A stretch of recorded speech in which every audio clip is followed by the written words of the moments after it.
সবাইকে এই ম্যাথটাতে আমরা দেখতে পাচ্ছি এখানে integration 5 cos something sin something আছে এবং এখানে 5xটা বড় 4xটা ছোট, সুতরাং এটা integration cos a sin b formula apply করা লাগবে। এবং আমরা cos a sin b formula জানি, cos a sin b formula হচ্ছে এই দুটো পাশে হাফ হিসেবে থাকবে এবং sin a plus b minus sin a minus b। তাহলে আমরা বাইরে 5কে রেখে দিই, integration cos a sin b ফর্মুলাতে half sin of a plus b, sin of a plus b 5x 4x কে যোগ করলে 9x minus sin of a minus b, এটা থেকে এটা বিয়োগ করলে আমাদের আসতেছে x dx।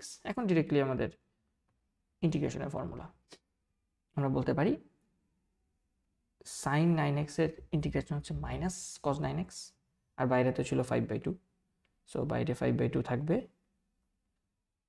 এটা হয়ে যাবে মাইনাস cos 9x। 9x কে ডিফারেন্সিয়েট করে নিচে লিখতে হবে, কারণ এটা অ্যাকচুয়ালি x ছিল না, 9x ছিল, মাইনাস আবার 5/2, এটা sin x এর ডিফারেন্সিয়েশন ইন্টিগ্রেশন হচ্ছে minus cos x plus c। তাহলে আমরা এটাকে সাজায় একটু লিখতে পারি, এই মাইনাস এবং এই মাইনাস মিলে প্লাস হয়ে যাবে, তাহলে এই পুরো জিনিসটাকে আমি আগে লিখি। তাহলে 5/2 cos x মাইনাস এখানে 5/9 দুগুণে 18, 5/18 cos of 9x plus c।